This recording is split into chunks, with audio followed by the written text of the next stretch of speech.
especially 15, 16 hours in, you relinquish all control. Your body, your bowels. The dirty secret of this 24-hour. Good evening.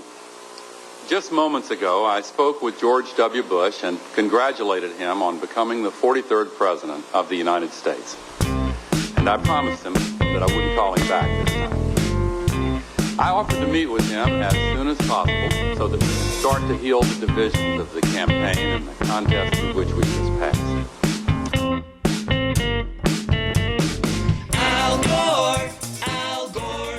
That is the sound of musicians working against the clock.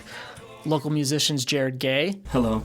And Kyle Benson. Hi. Got together with their friends and did something pretty ambitious. They wrote, rehearsed, recorded, mixed, and released an entire album of music in less than 24 hours. And that inspired another local musician, Stephen Cope, as well as his friends, to do it again. They made another album in 24 hours, and that sounds like this.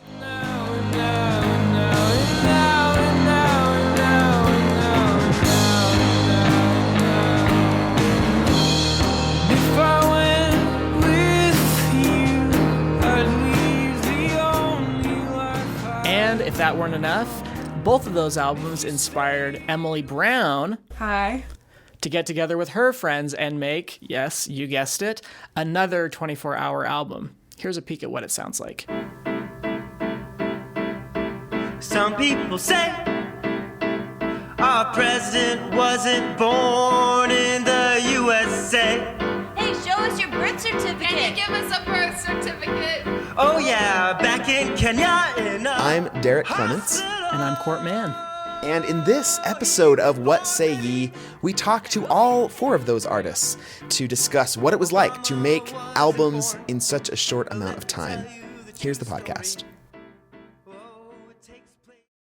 Well, let's get into this whole mess of 24-hour albums. Now, this started with Jared and Kyle and the album 2000 by the Beautiful Baby Boys. Is that the name of your group? Your group? Ensemble. Yeah. So tell us about how this started. I mean, this was just a few weeks ago.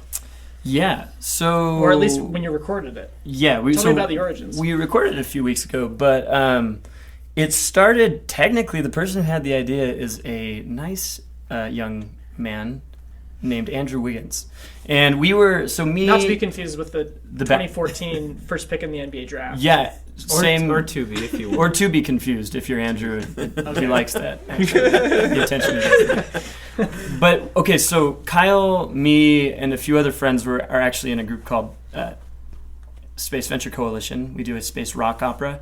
And Andrew, we were deep in the thick of that, doing lots with it. And sometimes when you're in the middle of a project, you get a little exhausted and start thinking about other things. And Andrew, one day, is like, dude, let's someday take a break and do a 24-hour album where we get everyone together and we get whoever we can and we just write an album and record it and complete it entirely in 24 hours. And I was like, yeah, that sounds way fun. And so we talked to everybody in Space Venture Coalition and everyone was like, yeah, that sounds way fun. And we started getting a little too ambitious with it and we're like, maybe we could go rent a cabin somewhere. And basically, because of the ambition, it got postponed by 3 or 4 months. Yeah, the original idea was in December, and it didn't happen until April. And also, we got caught up with some shows, just otherwise busy with music. But once we were done with that, I remember saying to the group, let's do this date. Whoever can make it is just going to come. We're not going to postpone this anymore. And then everybody made it. Everybody, made time for it. Wow. Yeah. Great. We just did. When you first heard the idea... Did the fear of not being able to accomplish it make it more exciting? Of this is a daunting thing, or did you have confidence that this was really doable? Well, I thought it was doable if people could get excited enough about it, and so my thought was that Andrew wanted to do it, so I wasn't gonna tell him it was a bad idea, and also I didn't think it was. I thought if we can get. I thought, if you're excited about it and you have the energy to spearhead this or keep it alive, and I put some energy into it to keep it alive, and we get a few more people on, well, then we're going to have enough energy to just take 24 hours. Because that's the whole thing that's so cool about it, is it's like, it's just 24 hours. It's not a commitment beyond that. And that's what's so, I think, doable about the project, is that you're in and you're out, but you're in. When you're all in. Yeah, you are in for those 24 hours, which is really intense. But I think that's why I was like, if we can get enough people just to say, yeah, I can block out this 24 hours, I felt pretty confident we could do it. Cool. Did now on the great documentary video that one of your bandmates made? It really is great. It's so good. Yeah. It's cute. You talk about the parameters of like, how are we gonna like say this is for sure an album? Tell me about like the Minimum 9 songs. Okay. Which we got exactly 9. Yeah. It had to be mixed and mastered and uploaded by the 24-hour mark. We had to make sure that it was like, and I think our fear with that, it wasn't really even an artistic limitation as much as it was, none of us were probably going to care about the songs enough. Like if we just recorded them and didn't release them, we probably weren't going to release them. Yeah. So that was the main reason that limitation was there. Yeah, and that was the other thing. Yeah, exactly. It was like, it would be hard to be like committed to something if like you knew it was going to drag on, and no one wanted to drag on. We were like, you're in and out in 24 hours. And I think setting those parameters, it did give it like a really interesting artistic vibe. And I'm sure you guys also experienced this with yours, but like, you had to sometimes, you were forced to say yes and no much quicker than you normally would in any other sort of project. But mostly yes. Yes, exactly. But mostly There's yes. only so many no's. Yeah. And so it forces a really interesting like artistic decision-making process.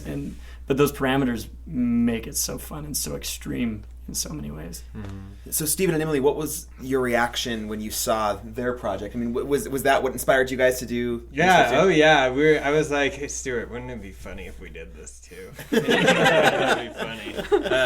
Started as a joke. Yeah, and then I want to know when you had that conversation, because I specifically went to Stuart and said, hey Stuart, if we do this again, would you be interested? And he was like, no.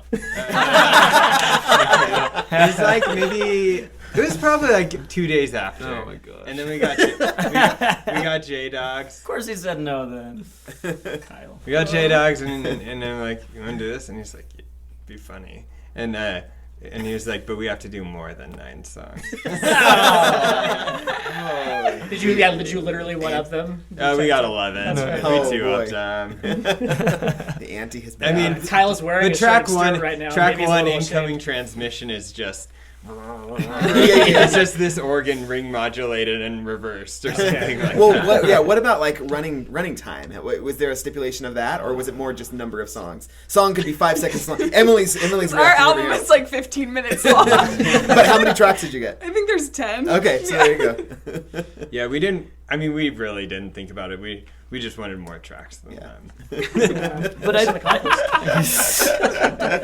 The truth comes out. but we didn't Oh, want has to. Stuart not told you this? No. Yeah, this is getting much more personal than I realized. Well, In a good way, maybe. You guys are getting at this idea. You're talking almost like flippantly about this. Like, oh yeah, we weren't gonna care about these songs enough to do it. I mean, is there something like disrespectful you guys are doing about art and the creative process? Well, it's like, I mean, What is an album? yeah. What is a good? She went there. She went there. Who is in that? Yeah, What's I a mean, band you're taking anyway? these. People will be like, yeah, it takes me 2 years to craft my god. Yeah. And it's like, yeah, your songs are still shit. So no, but that's not true. That's mean. But like. I think you have a what's point, the though. difference, Yeah. though? Like, Well, that's in what the got me end? so interested, was that it sort of flies in the face of what you see so often in music, and also just locally of like people feeling like everything has to be perfectly fine-tuned, Yeah. it has to be a perfect representation of who they are. Whereas with it's like exercising a totally different creative skill set. And maybe is a better representation of Yeah. And I mean, I Exactly. think everybody's had experiences in songwriting where you turn out something really wonderful in like an hour, you know? And that's just like such a delightful thing. Yeah. And so, of course, you want to see like, well, maybe we can just like replicate it. I feel like, especially for me with like, I write poetry and stuff. I study English literature, and the more you turn out, the more you're gonna end up with like some good material. Yeah. You know? Not that it's all gonna be great, but like You'll have enough good stuff to Yeah, make it worth it. Feel like something from it. Fingers crossed. Maybe this is presumptuous, but I feel like everyone involved in all of these projects is in the throes of like either making albums or projects that they're taking very seriously. Yeah. And for us, like, we were taking SVC probably the most seriously when we were having this idea, and we were just kind of feeling like, man, can we just have fun? Yeah. Like, can we stop worrying about like the performance and stop for a few minutes? Yeah. Huh. So what was the most fun part of it? What was most fun about it? Probably the start and the end. The middle gets a little muddled. Probably like 1 a.m. to like 6 a.m. is the worst. Yeah. 5 hours. So did you of all it. start at We night passed out then? at 6 a.m. We started at 10 a.m. You started at 10 a.m. on interesting. Saturday. And you guys That's started yeah, at that- night. We that's- started at night too. That does change That things, might have been doesn't it? smarter. Well, no, we had thought about that, but we changed it according to someone's schedule. Yeah, yeah. I remember we had thought about doing it like Saturday during the day. Because we started at like Friday at 6 p.m., so it was like we had just had an entire week of work and a full day of work. And Yeah. I was like, Gosh. well, That's I really guess we masochistic of better you. go 24 hours Yeah. now. Yeah. I think our main inefficiency as well is when it came down to it, Tom did all of the mixing and mastering, and that was like from 4 o'clock to 7 p.m. Oh, like during interesting. prime hours, and we're just sitting there watching him, like 6 of us Shoot. fully capable of writing more songs. Yeah. Yeah. So walk me through. So I want to understand if I were to plot like a line graph of your creativity or / productivity through this 24 hours. What was that experience like for all of you? I mean, what were the peaks and the valleys and so forth? So I don't know if you guys had the same limitation, but none of the songs were written until the time marker started. Yeah, we we- couldn't yeah. pull Yeah, from all I of think it. we all did that. Yeah. And so I feel like that first hour I wrote 4 songs Uh-huh, that we recorded, and I've never done that before. Wow. And also at like 3 a.m, we recorded my personal favorite on there, and that really surprised me, from like 3 to 4 a.m. Was that the one that's in the documentary that you're singing and playing acoustic guitar on? No, that was like 4 to 6 in the morning. Okay. Yeah, that's Also a great right. song. But like I think most of the song starts happened, at least for us, right towards the beginning. Yeah. And then the final song on the album we like spat out at lightning speed somehow. Oh yeah. But everyone was in the room like co-writing on that one somehow. Yeah. Is your album order like the order you wrote them in? No, because I mean everything was written. It's almost reverse. Yeah. I mean, like the two. Yeah, there were like the 2 I was most involved with, and were like those 2 ideas came out probably within the first hour and a half for me as well. It's just, and then like most of that material, we took all those starts, and then like some of those starts came back through as the songs we decided to like. All right, let's pick this one, and it was really interesting to see which songs got done because you had to push for your song to get made. Like if you weren't going to be loud about your song getting made, it just wasn't going to happen. So how many songs got nixed? Not a lot. Well, okay, I think that was the problem. Is I think Tom had written yet another song, and Sebastian, who plays keys on all of it, had definitely written a few songs. But yeah, it just depended on if you could push for it. And it was weird to see that Jared and I, who traditionally like lead bands, were definitely moving people and being like, write this song with me. Help me get this done. Yeah. How do you divide it up Yeah. as far as like when you say, okay, go, we got to write songs? Are you like in small groups? Well, I think that was Are the you by weird thing yourself? is How does that work? I'm in a band called Company Vacation, and these band members are in SVC as well, and I just took them, and I hadn't realized until we were done that they did all of my songs. Like Jared didn't perform on a single one of my songs, which is I weird sing. because it's not like we don't. Oh, that's true. Jared does sing. It's not like we don't collaborate on writing music, but when you have that time crunch, one group has to be writing and recording while another is We writing. make decisions and so so fast. Yeah. I did the same. Like I grabbed Andrew right at the start. Andrew was like, everyone right at the start. The goal was everyone split up and okay, everyone go to your corner and start like pick an instrument, start writing your own songs. But it didn't. It like we globbed together like immediately. It was like suddenly I was upstairs and we were like, well, there's no space. I guess me and Andrew are now co-writing a song. Yeah. And Interesting. but yeah, everyone kind of defaults maybe to sometimes their role. And that was the other thing too is like I wanted like other members of the bands like or songs to be there, but it's legitimately difficult to like you're so burnt out that you hardly have enough energy to push your own material forward, and if they're not going to do it, like to be able to put your energy out to like pull someone else's song out of them, just man, so hard. And but we it was still so collaborative though. I mean, that's the thing is it was so immensely collaborative and so fun and interesting in that way. We would like to hear some songs. I think maybe can we do that? Sure. We had our band vote because we knew you'd be asking this. Okay, excellent. Okay, great. So there's not going to be an ego battle there's here. mixed feelings about which songs everybody likes best. So we picked the highest voted, which was we picked 200 No. Good choice. Which I think is a good choice. Yeah. I feel good about that. 1, 2, 3, 4. Would it be enough to find someone who loves me, make a family? Would it be enough to buy the largest freezer, fill it up with beef? If the year 2000 problem had turned out to be a problem, would it be enough to trust the first computer failed reluctantly? Would it be enough to know I wanted good in spite of many things? If the year 2000 problem had turned out to be a problem. 200 No! My brother graduated high school in the year 2000. As did my sister. What coincidence. 200 No! I think I would have voted for George Bush. Yeah, I guess hindsight can be 20/20 in that way. At 20s, 200 No! Goblet of Fire came out that year and Sebastian was 3 years old. Would it be enough to live in this society with your digital things? Would it be enough to forget all you once had before you turned 13? If the world 2000 problem had turned out to be a problem.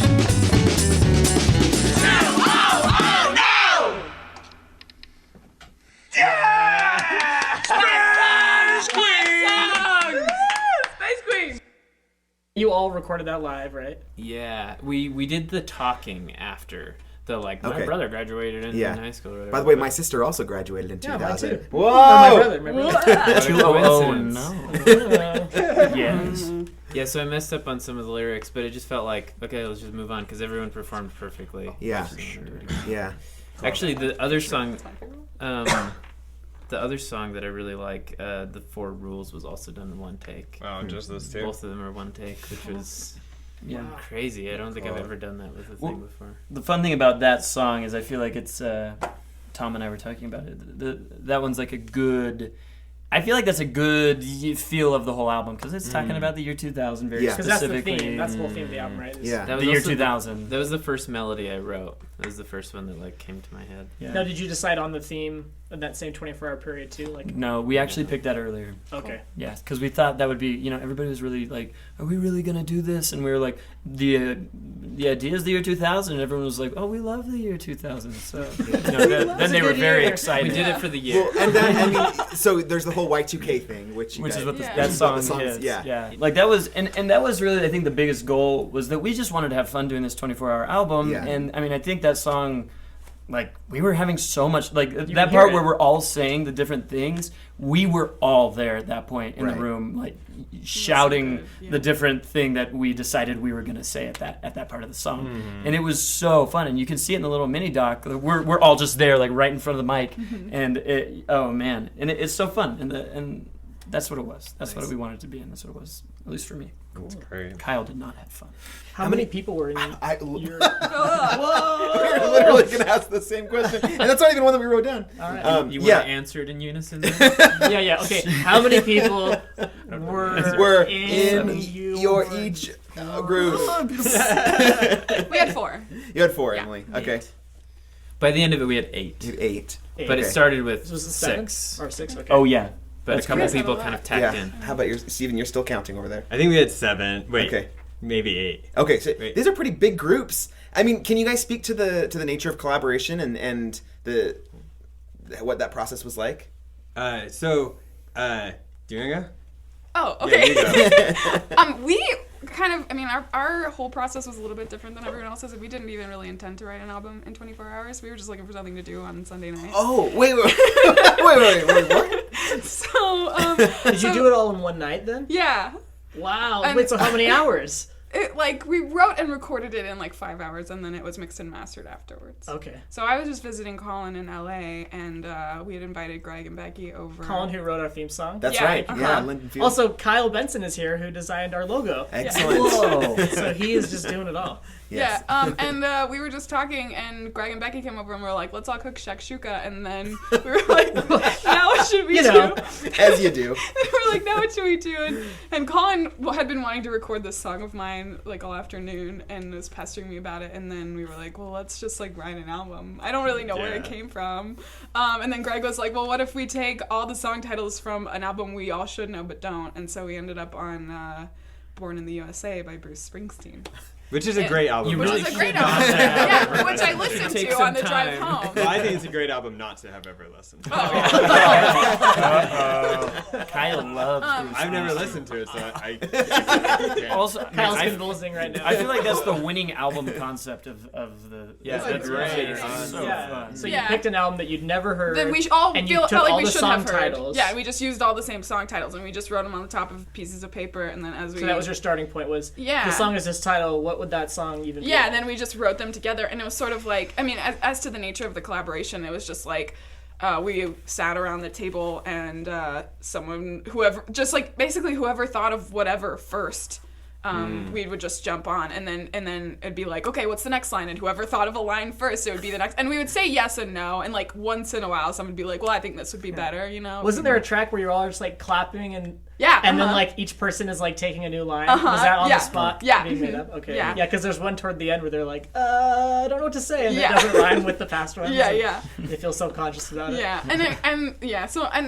the songs are super short because we would write one and then we just run over and record it. We got all the equipment set up in the room right next to us, and so we'd just be like, okay, that's good. Now let's record it. So there wasn't a self-imposed time constraint, though, other than the fact that you were visiting. Is that right? Yeah. Okay, so Jared there was. and I were leaving in the morning. So there to was go still ahead. was a time constraint limit. Yeah. Okay. Kevin Yeah. had to go And to you sleep. did get Oh, it done Kevin had to in go to sleep, so 24 the next second half of the album is much quieter.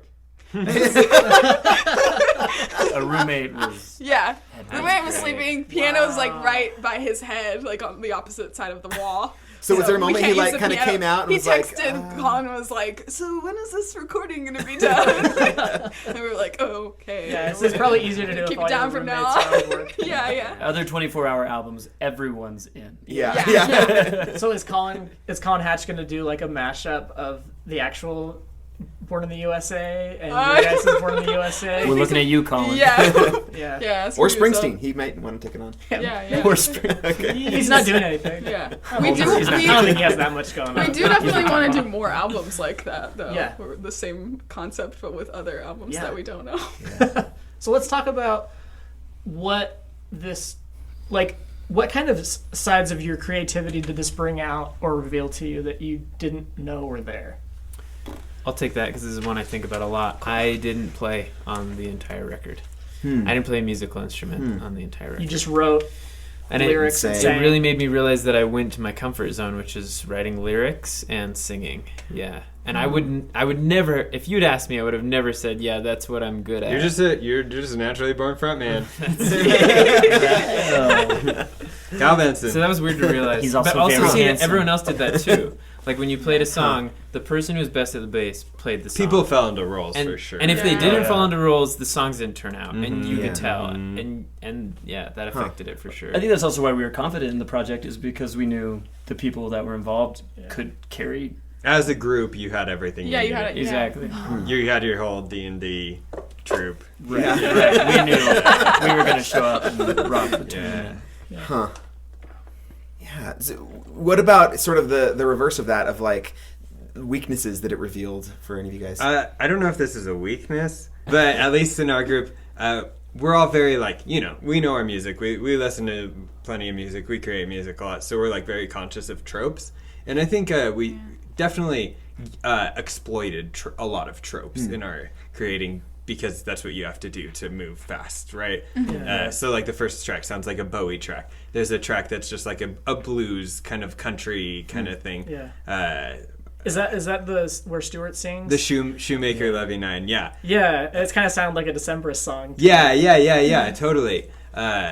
So it's like falling into these things. Not falling into. I think we were conscious of it and tried to twist them. You kind of use that to your advantage. Yeah, but we had to move fast. But also, you don't have the energy to like twist it too creatively. Right, Sometimes definitely. you have to be like, this is the natural step. Right. We'll go with it. Yeah, do what's inevitable. Yeah. That's really interesting because obviously when people create stuff, there's the initial instinct of like, this is the thing I go to first. Like that's my knee-jerk reaction is like, I'm going to do this chord progression or I'm going to do this melody. But then there's this other instinct, which is, no, that's no good. It's not original. Right. How do you, and I'm really curious about how this whole process, how you face your own instincts and evaluate your instincts and find out which ones are good and which ones are bad. Because it's so easy to just censor yourself to the point where you never actually create anything. What did you guys learn about that and like which instincts you kind of want to bring out more? I mean, I almost think there's not really time for censorship, and so it's just like if you like something and everyone else is on board with it, you just keep running with it. And I mean, I feel like I trust the people that I was working with enough that I like if we were all going this direction, I was like, that's fine. Yeah, we can do this. I don't know. I didn't feel like I really had time to like question what was happening. Yeah. Yeah. Do you think you want to carry that into your own music that you produce and make over more than 24 hours? Faster. I don't know. It was such a different process for me because I hate I don't know. I'm not super great at like collaboration, I feel like, and I tend to just like I don't like anybody to listen when I'm writing music or anything like that. So it was just like very unique. But yeah, I mean, I think like being a little more prolific and just like making choices faster is good, and then you can reevaluate later if you want. But you know. Something I think that's like an interesting byproduct of that was watching it get released, and even watching both of yours get released. Yeah. If you do a normal release, people do the normal like, good job. I listened to it. But on these, it was interesting to watch people be like, that's my favorite song. Because it was almost like it was all up for grabs. It's like you were saying, this is all garbage, so tell me what you think of it. Like, we just did this and like... And I would love to do that with other music. Like, do a bunch of demos and do it. Yeah, I'd like to worry a little bit less. That's actually what you guys should do, is you should do a concert where you're each covering the other one's album. Oh, man, I was hoping for that so bad, and it's such a selfish hope. But I was so hoping when you guys put it up, I was like, oh, please, one cover. I would love one 24-hour album cover. That would be, like, such a fun... Next time. Oh, do you have to bleep that? I'm sorry. We probably will, yeah. Just have yourself saying court. Court. Court it up. That's toxic. Yeah. Well, we've actually talked about what we're going to use as an editing, as a bleeping sound, and we have some different ideas. I think that's the new first. I want to hear what Jared wants. Arlehelm scream. What's that thing called? Anyway, Jared can stick around after and do lots of sound effects. Yeah. I want to do the David Lee Roth like weird like dragon scream that he does in Van Halen songs, where it's like. But so I do want to. Was there anything else about like these takeaways, like kind of? Yeah. I mean, well, I was gonna say like the thing is, you know, normally when you're in these projects that you're doing for so long, or you're really committed to, is that idea that you're really committed to it being what you want it to be. And the fun thing about this is you kind of become stiff in that sense, and you kind of become blocked off to the liberty that something like this allows. Yeah. And I feel like it's like stretching. It almost felt like a big, like really nice stretch, because you're just, all limits are off. You can make basically, I mean, you know, of course we have like our parameters that we set for ourselves, but at the same time, it's just this big stretch. You're not confined by everything else you're always confined by. Because like Kyle was saying earlier, you know, we all have the things we're really committed to, and we are really committed to those being what we want them to be and conveying what we want them to convey. And with this, you're just free. Especially 15, 16 hours in, you relinquish all control of your body, your bowels. That's the dirty secret of these 24-hour albums. But true. There's a part in the mini documentary that was made where you say this is the darkest period of the 24-hour album. Tell me about the dark times where you're just like, it just is so painful to I'm be really like, weird. Were you ever gonna bail? Any of you? Like, was there any point when you were like, No. no, you were committed? No, yeah, we were definitely So, doing well, it. something that is oddly refreshing about it that's so different from a lot of things is if you're recording a record, there's this part of you that's like, can I reproduce that live? But when you're doing this, you're like, I am forgetting that song because I'm never playing it again. And so you finish the song and you're like, I will never think about that it's song gone. again. Wow. Yeah. And you can just be completely fresh for the next song. You're never thinking about retaining a jam session and being like, oh yeah, what was that chord progression? You just leave it. Yeah, fascinating. That's really interesting. Should we go to Stevens? Yeah, let's hear. Let's hear. Oh, Steve. yeah, so- And now your group is, I don't know how to pronounce it. Kuiper Light Drive. Kuiper Light Drive. Yeah, Okay. which is a And the album's titled- spin-off of a video game we've been playing Okay. lately called Hyper Light Hyper- Drifter. yeah, I was gonna which say. is an amazing video game. Highly recommended. Soundtrack's great. And your album's called Perihelion? Yeah, Perihelion. Okay. I am a supernova space cadet, and when I fly, I never want to land.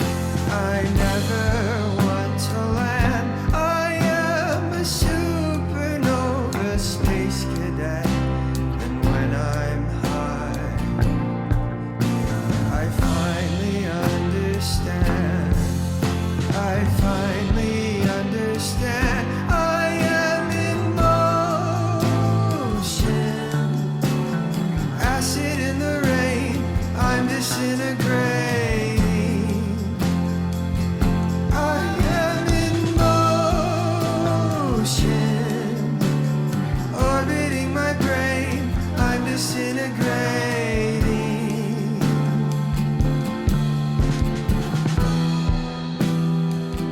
I am a supernova space cadet, but am I real? And when did we take off? And when did we take off? I am a supernova space cadet. Why can't I feel? And when did I get lost? And when did I get lost? I am in motion. Acid in the rain. I'm disintegrating. I am in motion. Orbiting my brain. I'm disintegrating.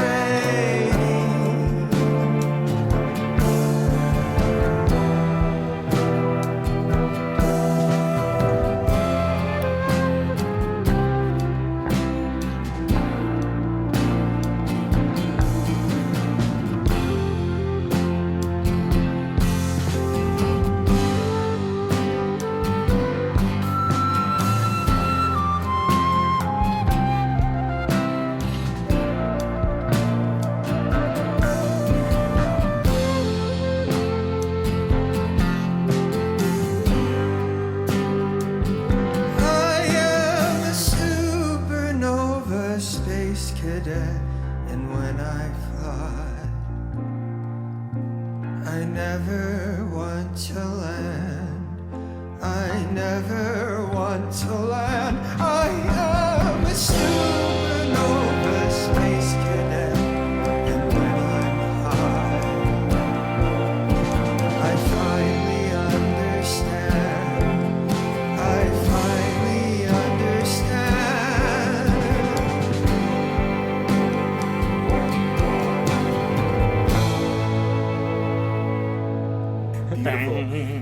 So they're talk about that flute. Oh yeah. So who was that was Ali. Okay. Yeah. Ali plays flute.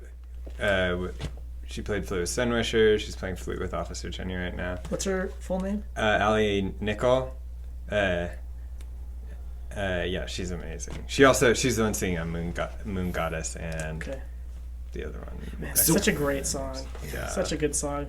While we were listening to this all collectively, we were talking about, like, you're playing up these certain tropes, but they're also so fulfilling and so good. And I feel like that encapsulates so much of what we talked about, which is that you're sort of falling into these genres or things that are just there in your mind subconsciously or consciously, but you embrace it. So tell me about that and about this song. Well, I think, I mean, obviously people are affected very strongly by familiarity. I mean, especially, we have like our like theme, space, our aesthetic, like kind of the psych country folk kind of thing. It's like stuff it's been done. But I think like Supernova Space Cadet specifically, I was just like, all right, I want to make a Bowie pop ballad. So I went logged myself away. All right, what chords should I use? All right, minor 4, 1, flat 7, and then going into the bridge, this like minor 6 to major 2 chord, which is like everywhere in that like 70s psych stuff. And then ripping off Karma Police for that the tritone movement, and then the minor 2 to minor 3 stuff. So like just falling into stuff that like is appropriate for that, or like using that. I think it was really fun to write. Yeah, and then using the mellotrons, the horns, the flute, just like it was just inevitable stuff. And I think Stuart was the one who suggested the flute solo, which made sense following the mellotron flutes. But yeah, Stuart and I have been talking a lot about like inevitability in music and stuff lately, and I tend to like I in my own stuff, my Officer Jenny stuff, I really like writing stuff that should be like, this is what it's supposed to be, and so why not just do it, I have a thought sort of about the like making sure that we're original, or like being aware of the tropes and stuff. I just think it's a little bit absurd to think that because something has been said before that we should avoid saying it. And that's not like, that's not something people get fixated on when they're talking. Right, just in normal life. And so like it's like you're using this as like you don't worry about like other ways that you're going to communicating, or like making up new words, meaningful experiences. I mean, Shakespeare made up a lot of new words and was able to say some things that were like particularly canonical later on. And so I'm not saying that originality is unimportant, but I don't think that we need to get overly fixated on it. And you can't make up you can't use a sentence of all new words. Exactly. You use one word, then it's incomprehensible. in a sentence of words. It's like one of those things where if you go for it, you miss it. You almost have to let originality like happen if it happens, especially with this time constraint. And that's important because we certainly didn't care if what we made was bad. And that helped. And it wasn't. That's be so freeing. Amazing. That's so good. Yeah. Do you think that your approach to making the album and the whole context of it frees up the listener then in a similar way? Of like, I don't have to be as... I don't have to put my guard up. I don't have to like work on like. No, it's like I can just enjoy listening to it the way they enjoyed making it. Well, I mean, with music's because I had so that experience funny. Listening to the albums. People, I mean, you think about bands and like sometimes you're not willing to maybe admit, you've got your guilty pleasure bands because you're like maybe a little ashamed that you like this music because it says a certain thing, but you can just you're free. You're free to say or think whatever you want about this because. Who cares? Well, and what was your experience listening to each other's? Because you all created, but you all listened also to each other. Fun. I haven't heard yours yet. So fun. Okay. So fun. Emily's just came out today. As we're recording this, Court called me at work, and it's just like, can you come to this? I was like, all right. Yeah, Court did some sleuthing. Yeah. Found out you did this. AKA scrolling through my Facebook. Our little Facebook chat talks a lot about specifically the second 24-hour album. And it's interesting to see the way that people like react to it in the band, because I think some things are arguably so much better than ours. And there was this part of me that was wondering, I was wondering definitely. Like, well, yeah, they saw us do it, and they were like, well, if they can do songs like that level in 24 hours, it's almost like knowing it can be done can then make you be like, well, then of course we can do better than that. Well, and like we we watched your documentary at the very start of Yeah. it. So we're like, all right, let's look at what things they did. Let's see how we can use Smart. these or not use these. Yeah. Like, I mean, even worked if- off your process. Even if the first group had gone second, there would have been an improvement in the process. Absolutely. You know? Absolutely. I love that this is such a clear example of a dialogue happening between different musicians where there's always a dialogue happening, but it's maybe not as clear always. Yeah. Tell me about, and I think that's so important for any art scene, especially, a music scene, to say, I'm doing this as a response to this, and I'm building off your ideas and refuting other ideas, and That's what that's what the music scene should be. I agree. Well, it's funnier. It was, and it's more fun, and it's better. Well, and my initial thought was like right when like I realized this was happening, I had this moment where I was like, how should I feel about this? How should I feel about this? Like, and then I had this moment where I was like, my thought was, I should feel great about this. This is awesome. Oh, like, but that this wasn't is immediate. No, because I was like, is this weird? That's Like, funny. Okay, so Like, they we were did they were this- hiding it from us. Yeah, and I think that's that why. was it. Because there That was like, why would I they got hide it with it? the- Like, We thought don't tell we them. thought you would love it. Well, okay. We thought you would love it and hate it. I think that's true. Yeah. Yeah, we were like, they'll be tickled Yeah. that we used their idea, Yeah. Right, but and my thought, like, when I was finally kind of, it didn't take long. I mean, it was maybe like this 10-second thing where I was like, no, this is cool. This is great. This is fun. Yeah. And I think, and this is the thing I keep thinking about with this is, if you have the time and energy to do something creative, you should just do it. And if someone else is doing something, even if it's bad, you should just be happy and stoked that they're putting their energy into something that maybe sucks, and because it does for a long time. And that's the crazy thing, is that we were able to do this 24-hour album decently because we've all been doing stuff for a long time, and so it could have been a lot worse. Like if we had gotten together 2 years ago with the different projects we were doing, it would have still been a fun thing, but it would have been actually a lot worse than the already not very good thing that it is. My reaction to Born in the USA was like entirely different because yeah. I was expecting a new Emily Brown I album, know. which I was so excited about, sorry. and then when it wasn't that, I had to check myself and then be excited again. Cool. But my gut was like, oh, dang Yeah. it. Yeah. But yeah, okay, so Emily, could we go to one of your songs? What are we going to hear? So we're gonna hear. This song is called "No Surrender." Yep. And our band is called Patty's Burritos.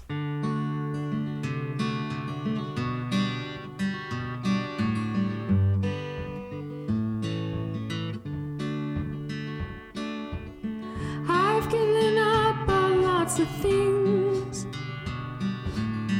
They're scattered on the road behind me.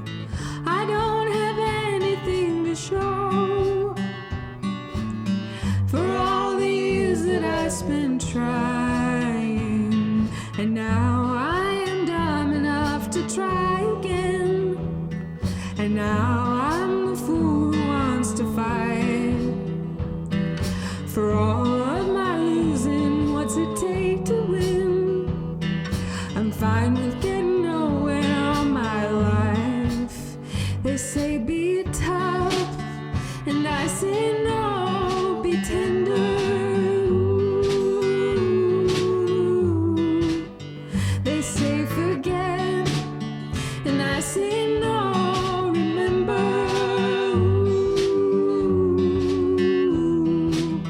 They said break up, but we stayed friends forever.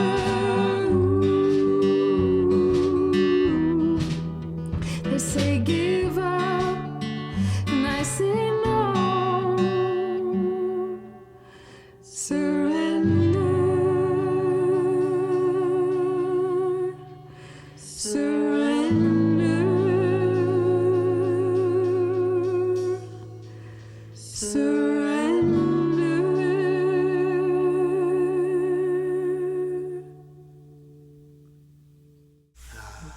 Nice. Ta-da! So what do you hear when you hear that, Emily? That's nice. I don't know.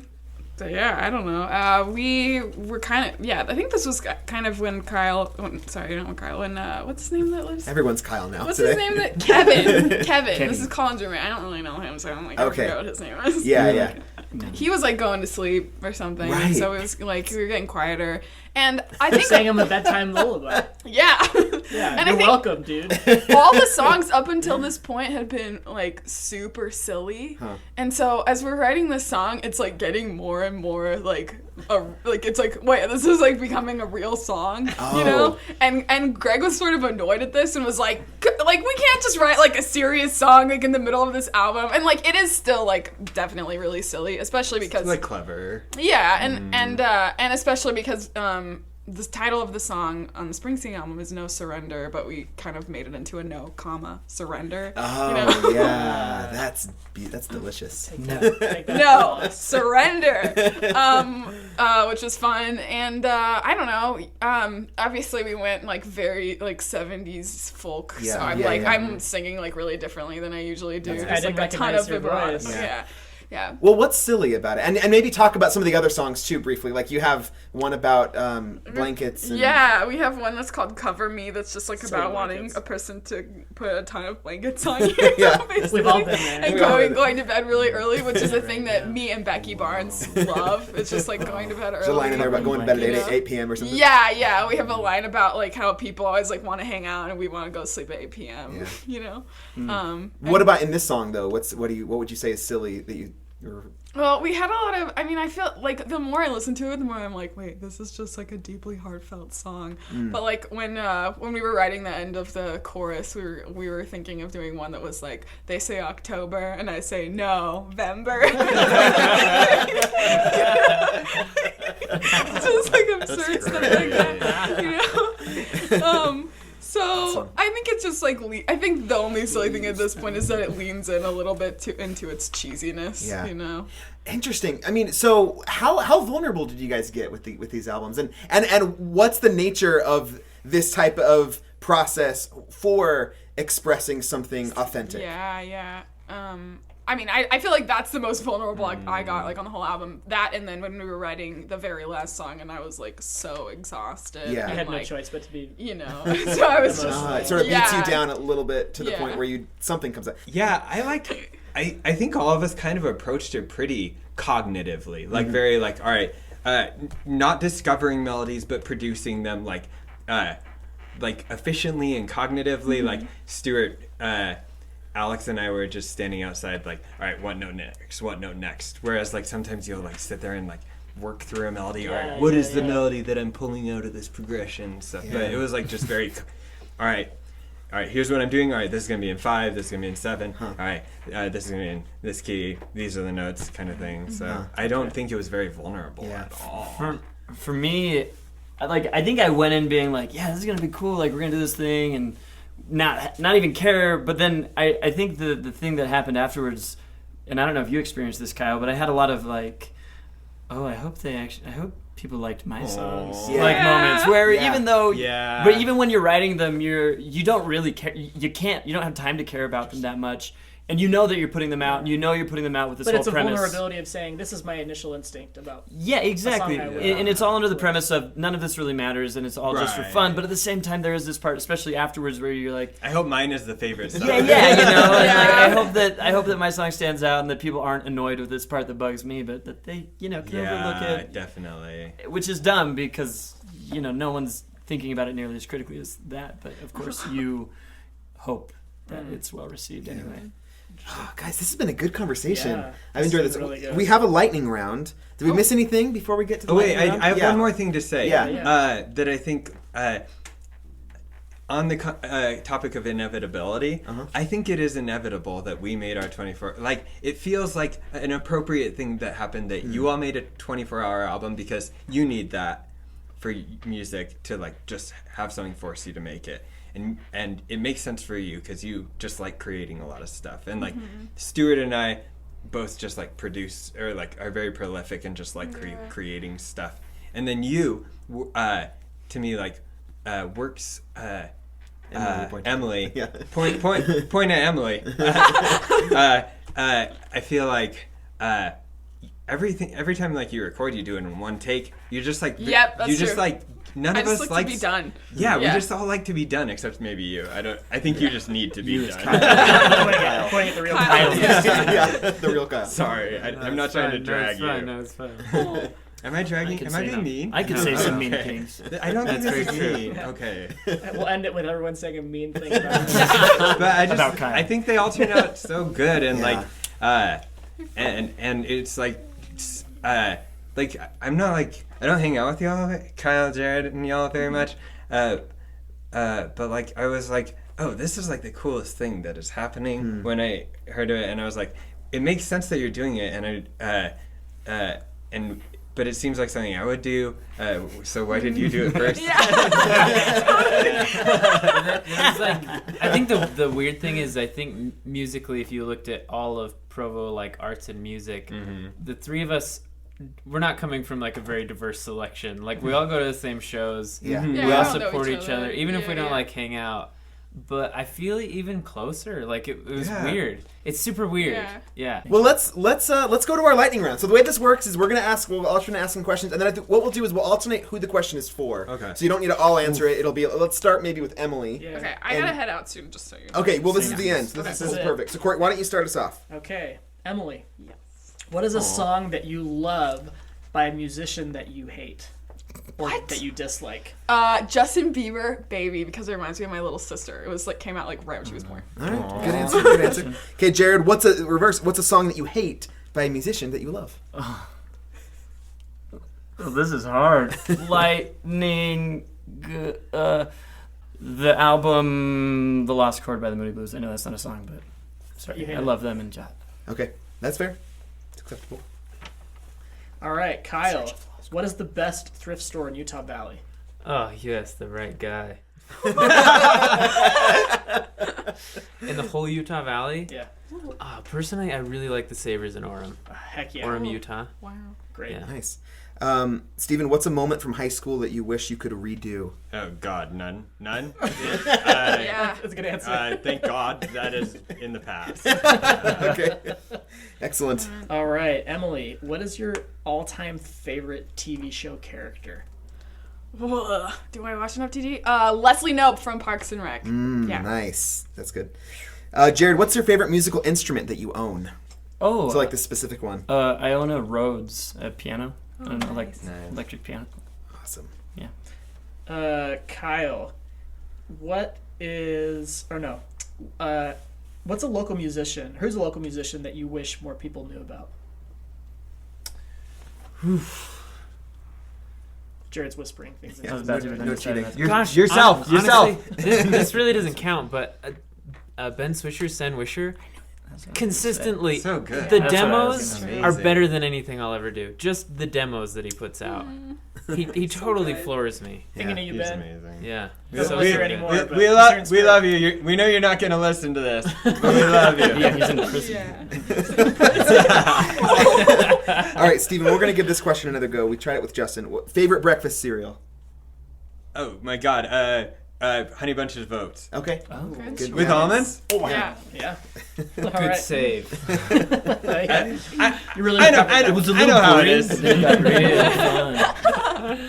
Emily, what is a completely unnecessary item that you really want to buy? Oh my word, that's a good question. Also Ben Swisher. Probably some kind of like. He's necessary. Probably just not as an item. Probably a stupid cooking appliance. Oh, you know what I want? A cake leveler.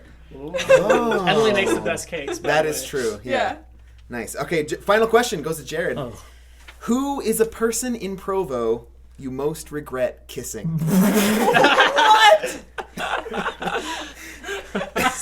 I don't. We're all friends here.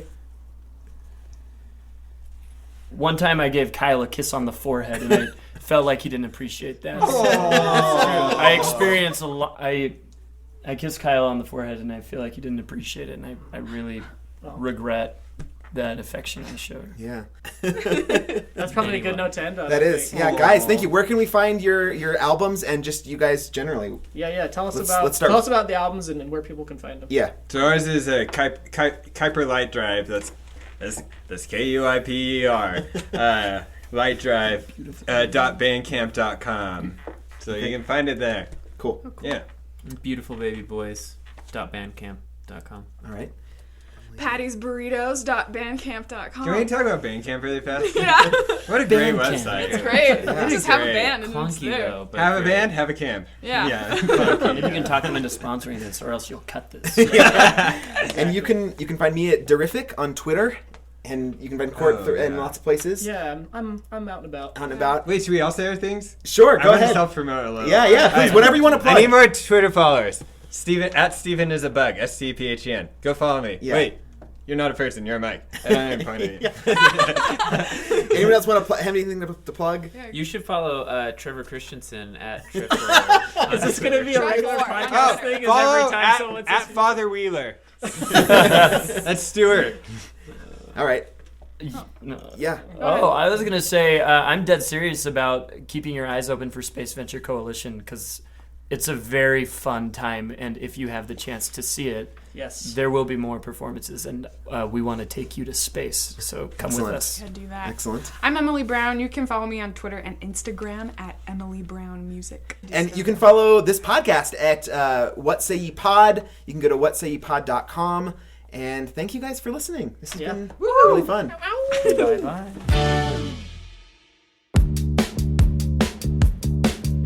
If you are listening to the What Say Ye podcast, which we can only assume you are, chances are you have seen our logo. It was crafted by local artists Taj Sievertson and Kyle Wayne Benson. Now listen, they do incredible work, and we could not be happier with how our logo turned out. If you need some illustration or graphic design work done, they come highly recommended by us. Also by many other satisfied customers. If you want to enlist their services, email us at whatsayepodcast@gmail.com.